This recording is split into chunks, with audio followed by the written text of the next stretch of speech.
Hello everybody. Um, what I got here is I've been working on an amp dyno, and I'm still working on it. I got most of it built, and what this is going to be a switch box. I have all these 200 amp relays controlled by this little relay board by some rotary switches, and it's going to control those big resistors down there. Each one of those are 4 ohms, 5,000 watts. And by adjusting this thing, I can configure in stereo a 8 ohm, a 4 ohm, and 2 ohm load. And then when I flip this, it's gonna go to mono, and I'll go to 4, 2, and 1 ohm. And I can't go any lower than 1 ohm right now, because for one, this thing is gonna be crammed full by the time I put all this 8-gauge wire to connect everything. And just those resistors, they're stupid expensive, and I would need like a whole another 4 to make a half an ohm, or a specialty resistor. And the if you don't buy the resistors they have, they're even more expensive, because I had to request those be exactly 4 ohms. So without further ado, I just got this temporarily wired to my little power supply back here, and my power supply, the voltmeter's not right, but this one is, and I know that because I check it against my fluke here. Let's get this connected up. I'm trying to do this with one hand. Hang on, put the phone right here. Just stand by, technical difficulties. And as you can see, 12 volts, 12 volts. That one just don't have the same resolution. So the way this is gonna work, okay, so I'm gonna have a power button for the power supply. And when the power supply comes on, the base head garage watt meters come on, okay? And this is a 4-position rotary switch. I got one position that disconnects all loads, so that's like an off. But as soon as you turn it to the first position here, see right now it's in mono mode. So that would be 4 ohms, 2 ohms, 1 ohm. And then you can put it in stereo mode, and now that's 2 ohms, 4 ohms, and 8 ohms. And I do have one more control line that I can configure it for 16 ohms, but 16 ohms is really, that's something that a lot of older equipment uses, and I ain't really worried about that. So I'm just trying to get the common ones. And also, when this is in mono mode, it bridges, well, both of them are gonna be across bridge. It just parallels these right here. So you could go across any 2 of these and it'll still be mono. It puts the whole bank down there in mono. So what we got going on in here, you see got little LEDs that show which one of these are on. So I'm gonna have bank A, B, C, and D, and E. So bank A, B, and C actually configures 2 resistors for 8, 4, and 2 ohms.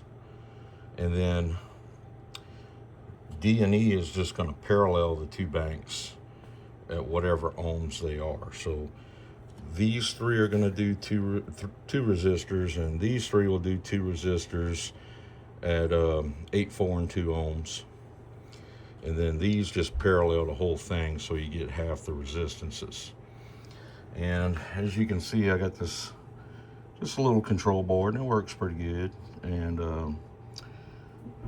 I do have one extra control line, because I was gonna put like series the 2 outputs, and I still can, but I need one more of these 200 amp relays, and they're not too terribly expensive, but they're not exactly cheap either. So So now what's going to happen is I've got these going to the lugs there, and I actually, you can see, I soldered these things with a big 120 watt iron to make sure they get good connection, because you know, that's some of them big amps, that's a lot of current going through there. We're gonna see how that works. If not, I may just change these out to battery posts and we'll just hardwire it. But I think it'll be fine, because the Amor engine, I'm sorry, the AD1, Amor Engineering, or whoever they are, they use just some little cheap ass little banana jacks for all that power that people like Big D and all is checking them amps. But the problem with that is, if you don't use big wire like this, you'll get a voltage drop through something like that. And you don't want that. And I notice on the AD1, they don't show, and I'm pretty sure, somebody can correct me if I'm wrong, but it don't show real-time resistance. It just lets you know if it's in 1, 2, 4, 8 ohm, or 0.8 ohm, 0.6, or 0.5, because it don't ever fluctuate. And I'm gonna tell you right now, when you pumping current through them big resistors, they're gonna heat up and they're gonna creep up a little bit. Maybe they are and they're just that good, I don't know, but I've never ever once seen that. Like, I watch all Big D stuff, I've never seen that thing fluctuate from exactly what it says. So I think it's just displaying whatever load it's in, and they maybe didn't want you to see it moving around, because it would, I don't know. Anyways, the base head garage meters, these little things are pretty awesome. I also have an AMM1 right here.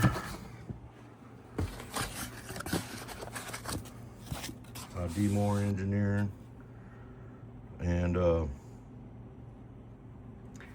know, we can always put that on there too if anybody has any questions. We'll compare it later on. So now that y'all see the inside, and this is completely designed by me out my old noggin of what I know, and so I got the current transformers in here to measure the amp current for the basic garage meter, and of course it's wired back here across the input for voltage. And I added some little banana posts back here, and what this is going to be for is I think this is a 20 amp, yeah, little 20 amp 12 volt supply. And when I'm done with all this thing's going to live in here, like right there. And the voltmeter in the front is actually going to go by itself to 2 of these to go measure the amp battery input voltage. And the other one I just wired to get a little current off this, like if I wanted to run a little head unit or something. This thing would be plenty of current, because most head units only pull about 10 amps. And that's loaded up with door speakers. And right now, they were supposed to come today, but I have some spacers for these holes back here. I'm gonna run some M6 bolts through here.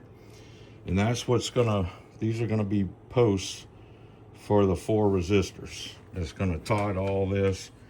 And I'm gonna wire it all up. I've got plenty of this. This is some 8 gauge, they call it welding lead, but it's good stuff, man. I run it on my speakers. It's real copper. You don't see any aluminum in there.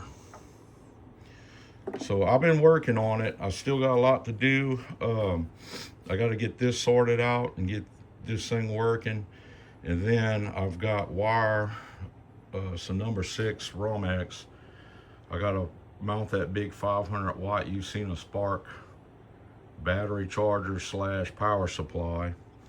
And then I've found some batteries I want to use. I'm going to put a lithium bank under there, and that's like $1,200–1,300 worth of lithium, because it's going to be a pretty big one that I chose to use.